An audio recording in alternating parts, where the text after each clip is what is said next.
It's time for Class Racing Today, the podcast for the NHRA class racing fan.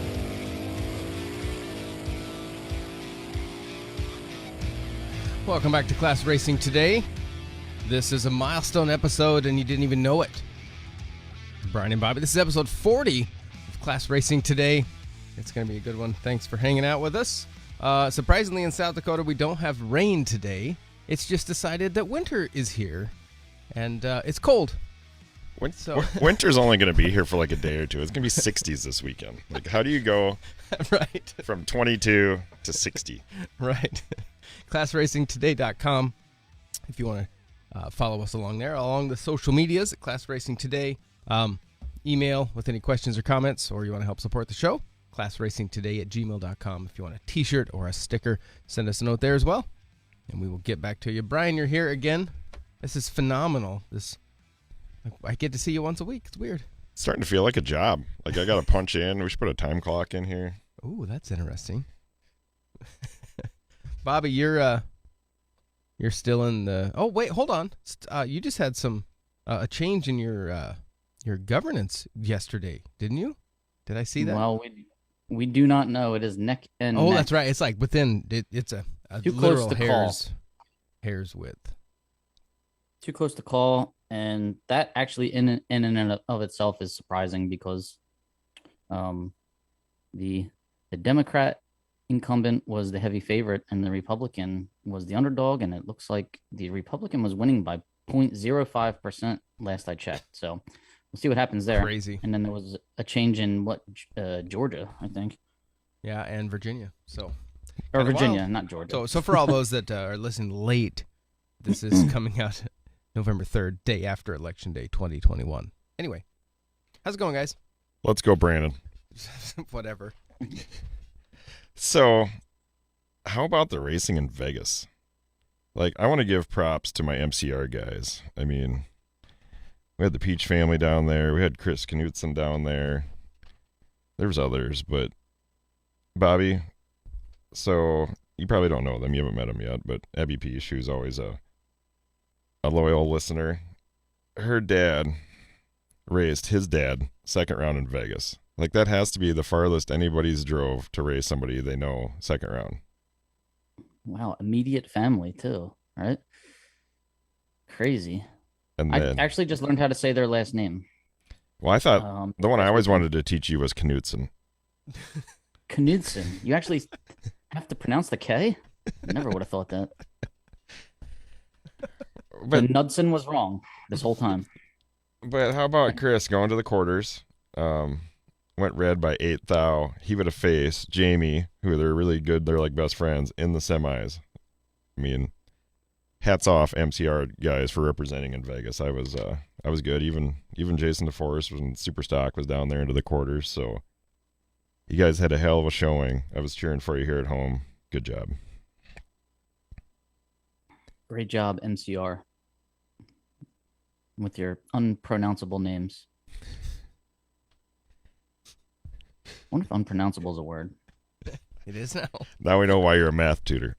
Exactly.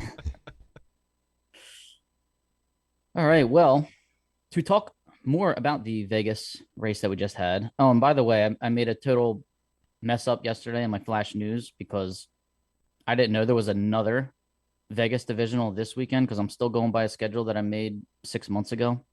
So I was unaware that we were racing in Vegas for the 10th time this month, and I want to correct that. So there is a crucial Vegas divisional this weekend with the points being where they are right now and everybody kind of moving around. So big mess up on my part yesterday. Sorry. And then, like I said, we have a ATCO Super Stock combo race, East Coast Super Stock Association coming up this weekend with a negative 1,200 foot DA all weekend, which is going to be pretty insane. All right, back to Vegas now. So we brought this past weekend's Super Stock winner on the show, Mr. Chris Hall, live from Utah. Chris, how you doing? Doing really well. How about you guys? We're doing great, man. Thanks for asking. So, Chris, tell us a little bit about your Vegas experience. You seem to have a lot of good fortune at this track. So, Well, I've been racing there for quite a few years, bracket racing. I've gone down to the ET finals. I've gone to the Thanksgiving races and that, and struggled really bad for years and years. And then all of a sudden, I just kind of had a breakthrough a few years ago, understanding the track a little bit more, and a lot better of equipment that I'm driving now. And yeah, I like Vegas. Vegas is not bad to me now. So There was a lot of excellent. pretty close rounds there. I mean, there's a lot of double breakouts, and I mean that thing just seems to be a monster to get the dials down and fighting the wind and everything. What was the conditions like this weekend? they were pretty. It was a lot easier than normal, to tell you honest truth. With the usually the wind, you can look at the flags, and they can be blowing at the end of the track. They can be blowing at one direction, and up on the tower they can be blowing the opposite direction. You just have no idea sometimes, but uh, it was pretty decent. There wasn't a lot of wind there. The temperature was between 70 degrees and 70 or 87 degrees. Um, but um, there in the finals, the wind really started whipping up. That's why everybody was breaking out. So, and you're stuck behind the tower, and if you don't have a lot, crew to be able to tell you what's going on down on the track, it's pretty hard to dial. What was the air like this weekend there? Like what DA were you running in? It was anywhere between 3,400 feet to I think I saw 4,800 there. So it's that's about typical Vegas about this time of year. Now, it sounds like you had a crew chief helping you. By the looks of the final round video, your daughter was there with you and she was super excited. So, tell us a little bit about her involvement in your race program. Her name is Ashley. She's 18, and she eats, sleeps, breathes drag racing. That's all she can think about. Numbers. She knows all the names. It's amazing. Even the professional stuff. She texts me, "Did you see what Hagen won? Did you see what Force ran?" I mean, she's on top of it. She's amazing that way. She helps with the car. The COPO is a supercharged car, so she helps me with the ice. She helps me with the tires. She helps me with the ladder a lot, of who I'm potentially going to race, if I need to move, all that kind of. She knows everybody's stats. I don't even need that app. She can tell me what's going on. So Where do you find one of those?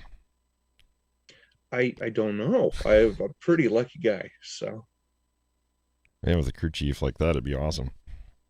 yeah, she is on it. And again, she eats, sleeps, breathes it. I mean, that's pretty cool for a dad to have a daughter like that. Have you thought about letting her hop in the car yet, or has she already done that? No, she hasn't done that yet. She's still working on her driver's license right now. So she'll we're gonna get her in. I have an SS Camaro, a 16, and I'm gonna get her in it and start her out up in Boise and the sportsman stuff, and just get her up to that. I have several cars that she can drive, so we'll get there. I would recommend not letting her drive, because you're gonna miss that valuable resource. Um, yeah, yeah. Now, So the what is it? Mida Motorsports? Is that how you pronounce that? it's Meta Motorsports, Mida yes. Motorsports. What is that? Is that a company that you own? Nope, it isn't. His name is Art. It's a dealership um, out of out of Sacramento. So the COPO is not my COPO. His name is Jerry Kramer that owns it, and he had befriended Art and Made Motorsports, and it's just kind of followed along now. It's been passed over to me to be able to run their colors. Okay. So then the 2016 that you own, the one that you're potentially letting your daughter run, the Copa that you just won in, you do not own, but then you also have a 70 Camaro in B stock automatic. Do you own that one? Yes, the 70 Camaro is mine. Yes. Okay. What combination's in that car? The B70, it's a aluminum headed 402 car. The 375 horse combo. How'd Okay, you and get you've won started a on that couple car? of. What's the history of that car? I bought it back in 2000, no, excuse me, 99 as a street driver. Playing around on the street a whole bunch, that sort of thing. And then decided to take it to the racetrack as, an 18-year-old kid does, and kind of got hooked with the whole bracket racing. And then it just turned into a straight bracket car.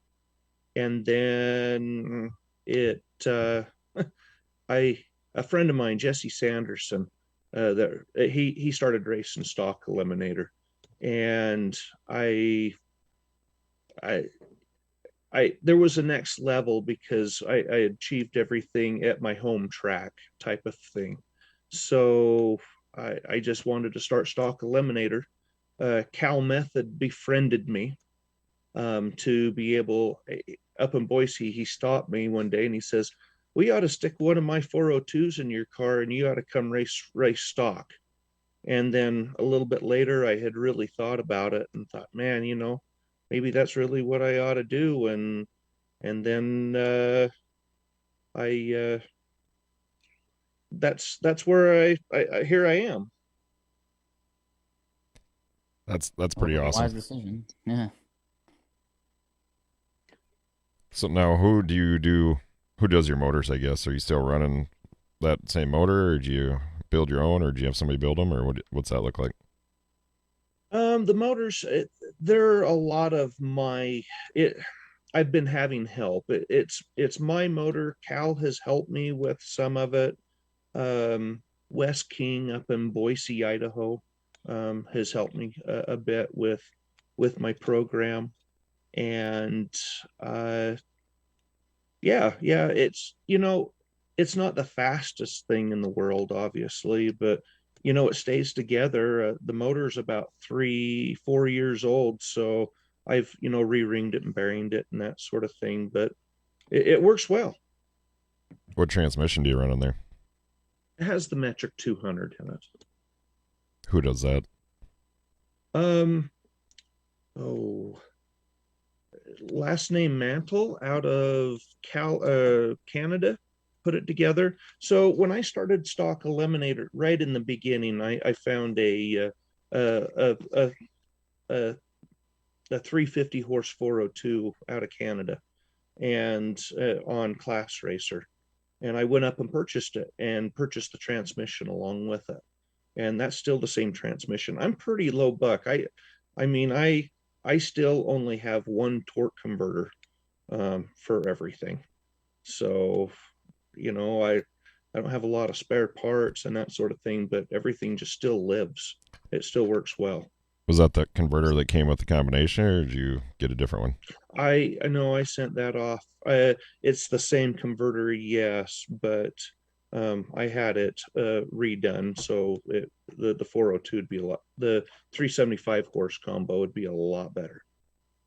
Who did you send the converter to? Len Schneider's been doing the converters for me. Converter, how about that? He's been doing all my bracket converters too. So. Okay. How about suspension? Do you run? Whose shocks do you run? The front shocks on it, they're Man's front shocks on it. Uh, it's just a cheap set of Calverts on the back. But I've got the Calvert rear suspension on it. I've got the older style lift bars that a lot of the stalkers race. Cal Method made those for me, that sort of thing. How about the COPO? How's that set up as far as engine transmission?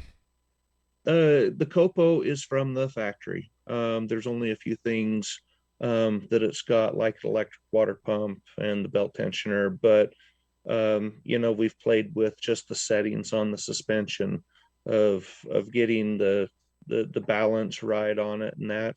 But yeah, that's from the factory. That the heads haven't even been off of that motor. So what's it like driving that compared to your other car? Which one do you prefer? I love the green car because it's kind of my firstborn type of thing, and it does monster wheelies. It's a huge. It's fun to rip, but the COPO, man, it gets after it down low. It's pretty fun. So I could easily put it in B or C, that type of thing. My friend Brian Bassart, that I run with and run around with in the pits, he runs B, so I stay in C. So if we get head up with each other, we don't kill the index or combination. So that combo's never been touched. So I we hope not to ever have it, hit type of thing. It's nice. Say you've got a lot of history in bracket racing. Then when did you start racing? I started racing in 2000. Like the street legal class out at my home track, RMR. Won the championship that first year. Ran outlaw the next year. Won that, and then racing pro throughout the racetrack there. I won the track championship.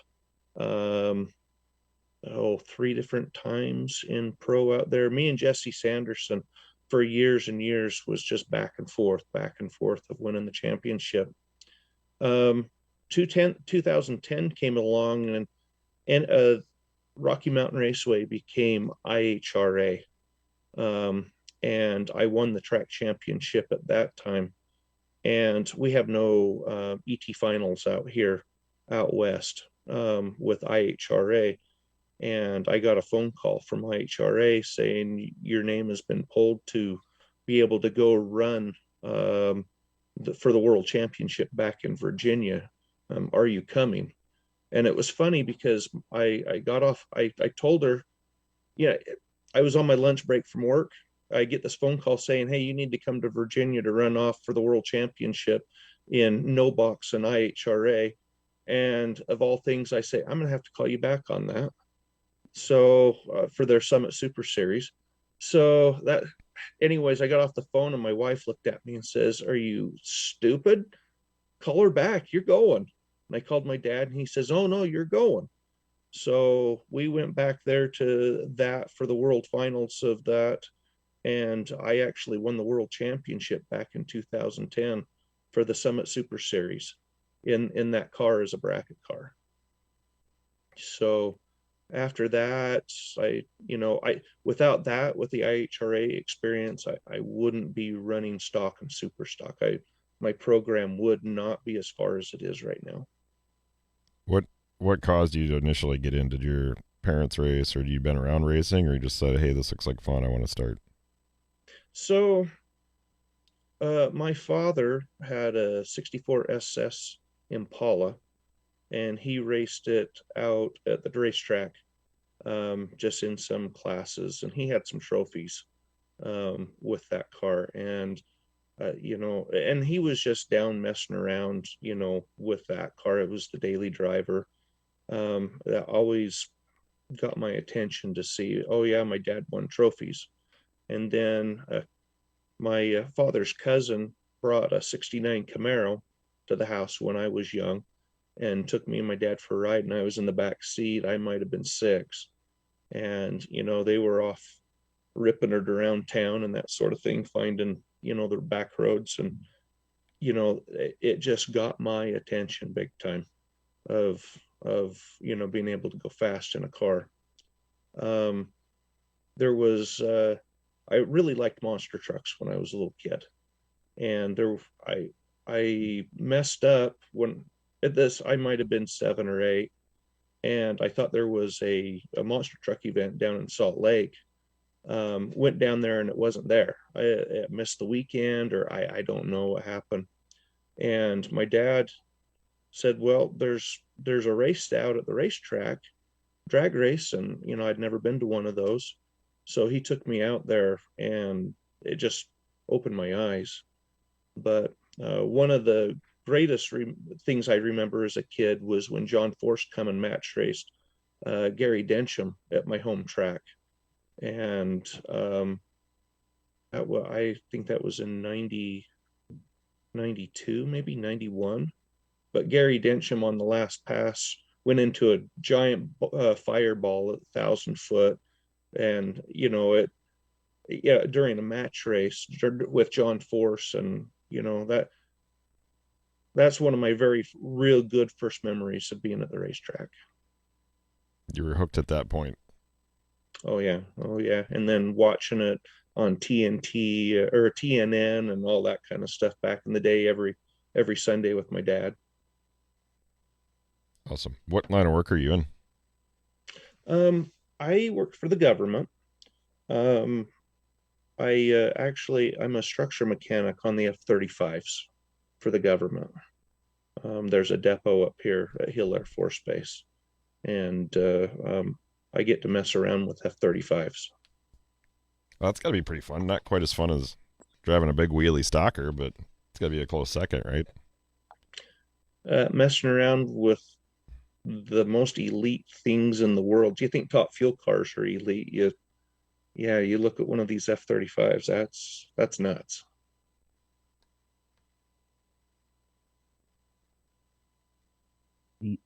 They should get top crew guys to switch over. I wonder if they could share and bounce some ideas off of the F-35 to make it One thing the about it, quickest accelerating machine in the world.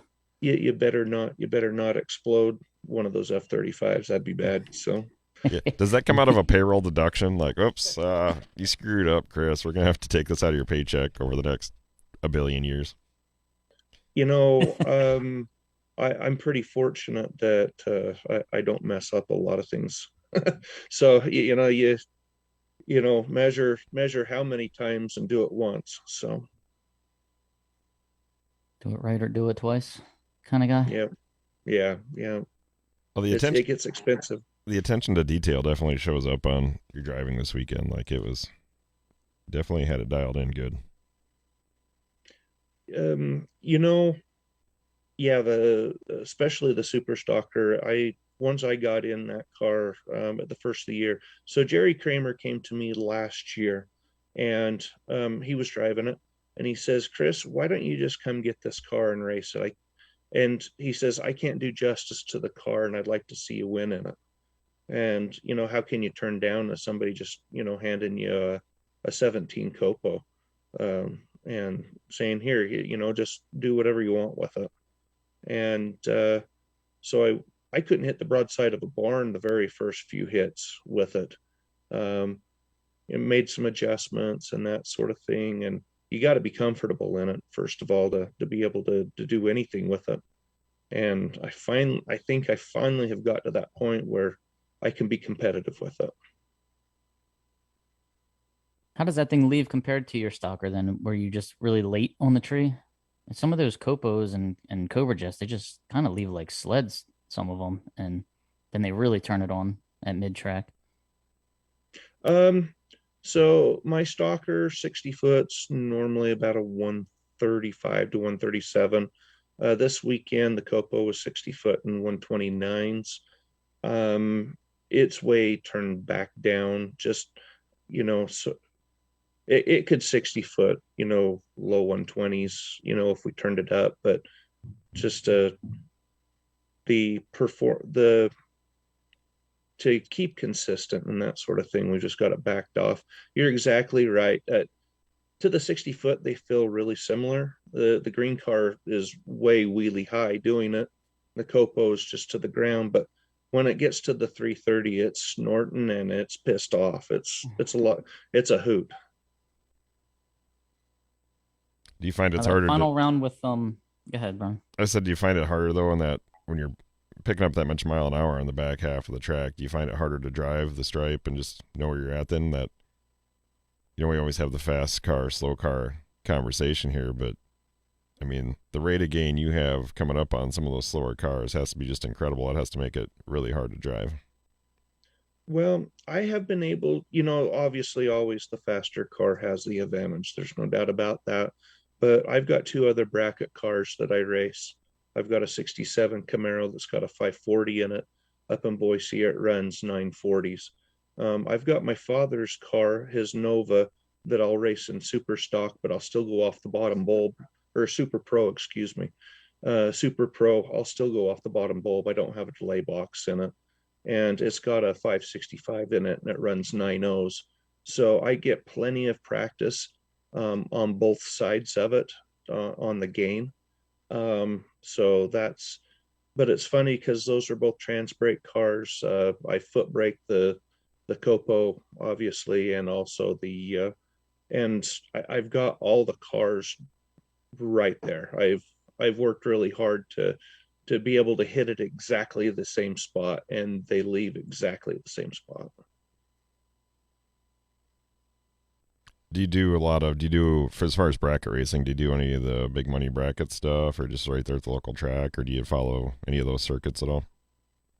I went last year with the whole COVID thing and the uncertainty early in the year and no Pomona. I went down to Tucson to Chris Forsythe's big bracket race down there. And I did rather well. In fact, I won the $5,000 bracket race with my dad's Nova that Saturday night. So I follow it. I've been to the spring fling early in Vegas, but it seems like it's always the weekend after the divisional or national or something to that extent. And I have to run home and get a different car. I really don't want to bracket race the stalker or the super stalker. I'd rather, use my bracket cars to be able to do that. So I've missed the spring fling. I need to get down there at one point. What are some thoughts that you have as far as how to make super stock bigger, grow it, different improvements? I mean, do you think something can be taken from the bigger money bracket race and brought into stock and super stock? How do we grow this thing? That is an excellent question on that. I like what Mike Rice has done for Division 7, where he's upped the entrance fee, from 180 to 200, and now the winning is $2,000 instead of the $1,200. I think that will get a lot more people out to that because there's not a lot of money in stock or super stock, obviously. I think the contingency group needs to pull through on their side of it.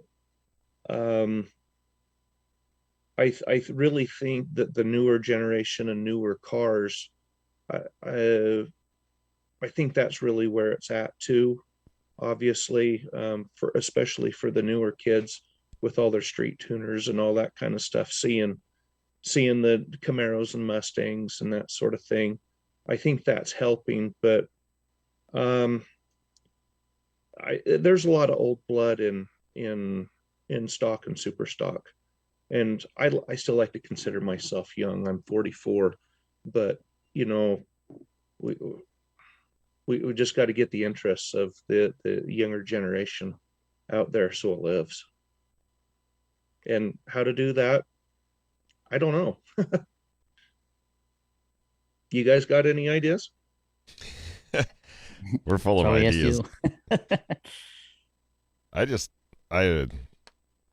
in a little different world here. I'm kind of like you, where it's quite a ways to the nearest NHRA track, but we have the Midwest class racers here, and that's the only reason I'm into this, I guess. It's just because I can go to 10 races and every race is a double.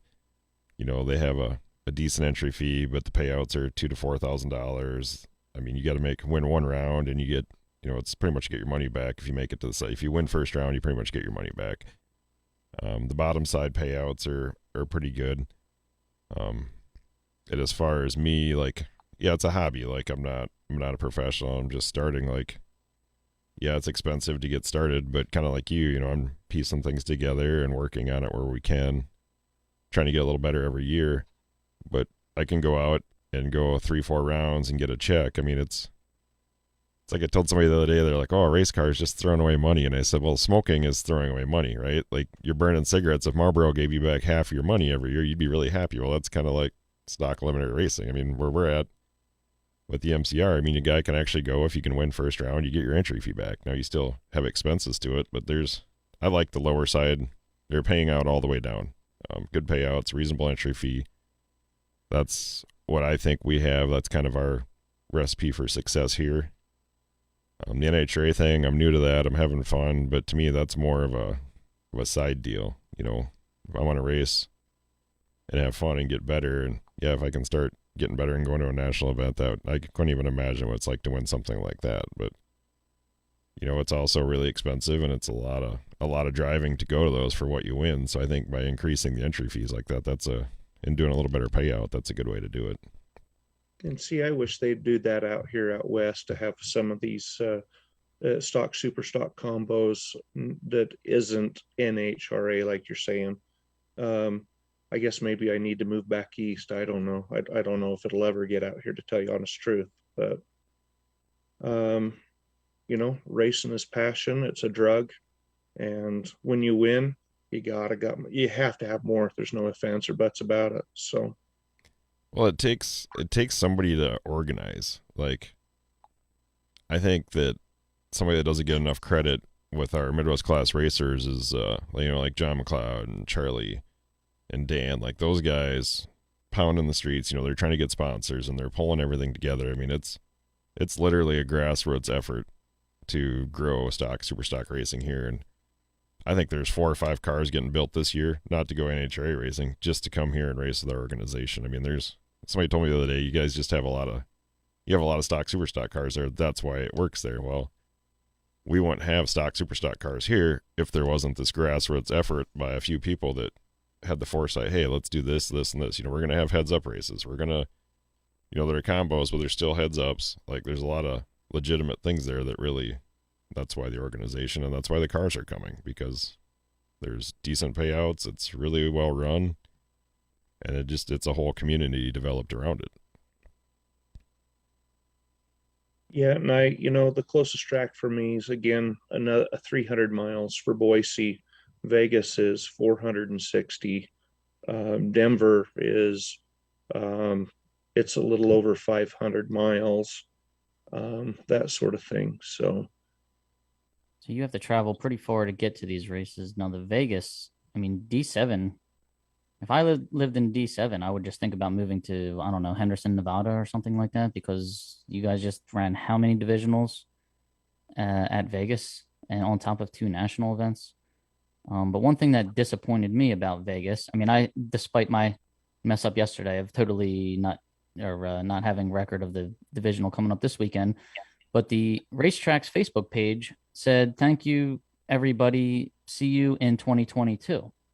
Now, why in the hell couldn't they put on that Facebook page yesterday, "Hey guys, we have all those racers that you saw last weekend. We're probably going to have even more of them this weekend at our divisional event. Come in, buy a ticket, buy something from the concession stand." Like, why would you say see you in 2022? It's like they don't even want anybody to come watch you guys this weekend. And that's, we talk about bringing new people into the sport. Well, it starts right there with an easy Facebook post that costs nothing. Yeah, I didn't see that, to tell you honest truth, but you're exactly right with that. A lot of the tracks out west, a lot of them have the mentality, hey, we're the only show in town, so you like it or you don't like it. Back east, when you have a track every 50 miles or 30 miles, or there's competition. So just the way it is. Yeah, and then back to the payout thing. I made it to the 3rd round at the last divisional that I ran a couple weeks ago, and I got $100. and I paid 200 to enter. You have to make it to fourth round at a divisional here on the East Coast just to get your entry fee back. That's ridiculous. And the way Brian's associations run, where you win first round and you're getting an entry fee back, or at least half of it, I mean, I'll take that. That's great. I like, I want to get my entry fee back for at least for making it the third round. I should get my entry fee back in my belief. And then yeah, they raised us to 200 like they did you guys on the West Coast, and they are paying us 2,000 now. And then with all the other side contingencies, ATI gives us 500 to win. There's a bunch of racers hopping on board to pay extra for like best package for the winner, for the runner up. So our divisional payout has definitely gotten better to win the event. It's definitely gotten better over the last few years. But yeah, to only get $100 to make it the third round, that doesn't even cover the racing fuel, for the weekend. Not to mention the travel fuel and the car maintenance and 100 other things that cost money when it comes to this sport. And just saying that too, I just saw that diesel fuel went up to $4 a gallon here in Utah. Let's go, Brandon. And sorry guys, I had to. Anyways, it's still growing. There's always been there's always challenges to the races and stuff, but as racers we always work through it. But finding solutions is the most important thing. Is there smaller tracks around? Like when you say the closest one's like 400 miles, are there little local tracks in that area or not really? I apologize about that. Yeah, there are two smaller tracks that are closer here. There's just an airport style one up in Evanston, Wyoming. That a lot of the local guys with their turbocharged Mustangs type of thing go up, LS converted Mustangs. And then there's another racetrack up at Sage Raceway up in Idaho, up in Idaho Falls. It's a cute little track. It's an outlaw track where the farmer basically owns it and runs it. I've gone up there and did a test and tune with a few things up there. I guess they're by Price, Utah. They're building a racetrack, and that's about 200 miles away from me. And they're building one right now. What's supposed to be an HRA. I'm not exactly sure with what they've got all going on. I know that the 330's laid there and they're building it right now, but we'll see what happens with that. It's supposed to be opening up next year. Well, that's great news to hear. We've been talking about all the tracks closing, so you never hear about the ones that are getting built. So that's awesome that there's still a chance. There's still a chance. Yep, you're right. Excellent. Chris, now we know you're going to head to Vegas this week for the divisional, but you had to come home in between because you were being a great husband, right? You want to tell us about this? Yeah, it's November 2nd. It's my anniversary. It was my 20th anniversary yesterday. I could have got tickets for SEMA and hung down in Las Vegas all weekend long and that sort of thing, but I really needed to come home and hang out with my wife for my anniversary. So happy wife, happy life. And, it helps with winning. I'll tell you that much. If I go down there and lose first, second round and then, come home, she's a little bit more disappointed with me if, did you really have to go down there type of thing over our anniversary. But, that was a really good thing of winning and in Super Stock and coming home because, she knows how important this is to me, and it's just a way of life. So did Wally go 1,800 to win Super Stock instead of 1,500 to win stock? So that means you could take her out to a nicer dinner yesterday, right? Yes, yeah, the old Red Lobster, that's where she wanted to go, so that's where we went. So it was good times. Yep. Did Wally go to supper too? No, she stayed. Wally stayed home with my daughter. How about that? She keeps a pretty close eye on that. She's probably going to polish the finish off that thing. Yeah. Yeah. So we're always joking about the first Wally I won in stock 4 years ago, and I've got quite a few divisional Wallies, but the full size Wally's got to have somebody else to hang out with. So we got him another one. What's your favorite non-racing activity? Um, Boy, that's a good question. That's pretty much all I do is just work on cars and mess with them and think about it. Um, I like basketball. I like to watch the Utah Jazz here, so that's a great hobby. Um, Fly remote control airplanes, uh, four wheelers. Obviously we have some of the greatest mountains in the world here and some of the greatest trails. So going up on the four wheeler and that sort of thing, that's a good time. Cool. What's one track you haven't been to that you would like to go to? I'd like to go to Bristol someday. I think, I know the elevation and my car'd probably be pretty slow there, but I've always eyeballed Bristol, wanting to go there to see that. All right, here's a random one. What was the last thing you Googled? Oh heavens! How to fix the screen on this so you guys can see me? How about that? That's a good one. There you go. Now, is Bristol much higher than Vegas, though? I want to check that. They're just a slightly lower, but there's no adjustment to it. They're still considered sea level. All right. So they're still all under the sea level indexes. Vegas, I have at 2,017 feet above sea level. Bristol, I have at 1,480. So about what, 540-ish foot difference. Vegas being higher. Yeah, and Bristol doesn't have index adjustments. Well, that's good. Right. You can let the cars run out, let them We hang could let out, it- and not worry about the AHFS as much. We could let her eat, huh? Yeah. Yeah, there's no doubt about that. So going to Las Vegas this next weekend for the divisional. Um, I'm number one in Division 7 for the points right now. Um, I've never really been in this point. I've tried to add things up to the best of my knowledge with the points. I hope I have it already sewed up, but um, I still have a first round loss that I can start adding points to at the division here. So um, getting that D7 number one on the car is pretty important to me for stock. So we'll see what happens there. And then the COPO, again, I sucked at the first of the year, so that is just having a good time.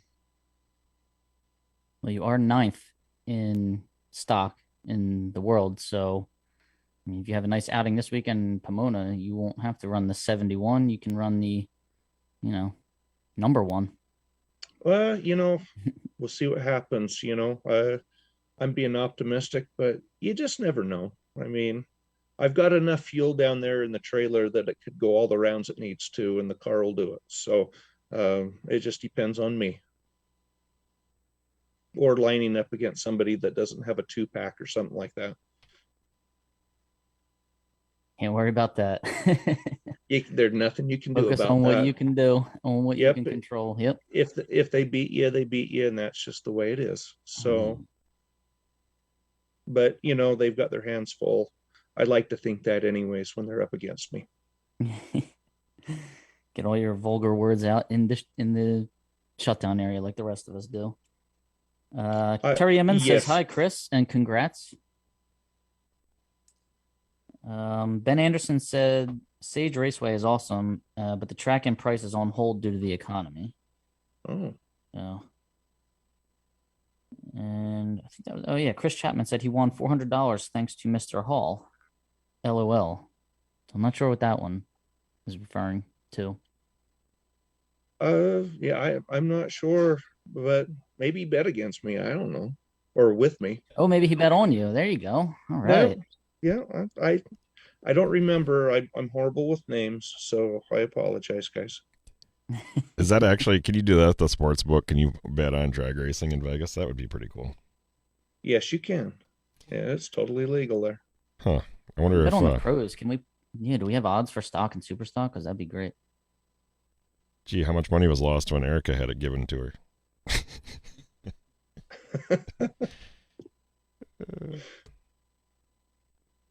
Side project for us.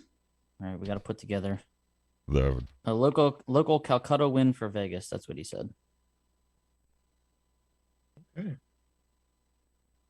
All right, we got to put together an odds book for stock and super stock, and then base it out of Las Vegas. Actually, isn't sports gambling legal just about everywhere now? Maybe not in the Dakotas and Utah, but over here, I think it is. I'm sorry, I don't do much gambling, so I save every penny I have to put in the race car. I can't.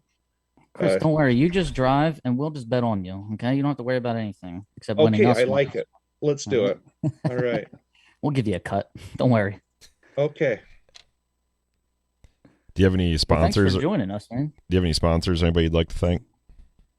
Yeah. First of all, obviously, Maida Motorsports coming on board with me. They've Art. He's really into this. He's passionate about it, and just trying to do the best I can for him. Another sponsor, Polson Trailers, sells Dave Polson. He helped me get a new stacker trailer here just this last year at a phenomenal price. He's been with me for several years, helping me. I've got also Paul Jones Trucking here, hometown trucking company that's been with me for years and years and helps me out. And then I've got Clean Boost. You probably have heard of them with some of the alcohol funny cars and dragsters and that. I know one of the guys, Brett Winberg, he put his name on my car and has been helping me with quite a bit of product, and I really appreciate them.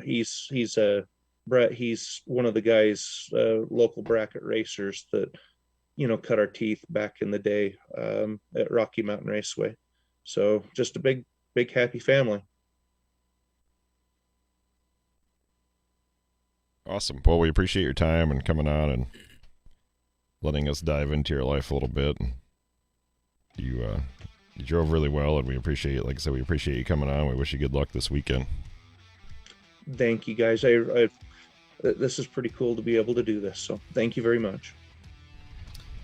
Excellent. Thank you, Chris, for taking the time to give us a little insight from your town. Even though we couldn't see your face, we could hear your voice. So thanks a lot.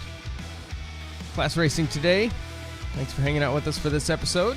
This episode 40, classracingtoday.com. Email classracingtoday@gmail.com. If you have any questions or comments, you can send them there. If you want a t-shirt or a sticker, send us a note there and we can get that out to you.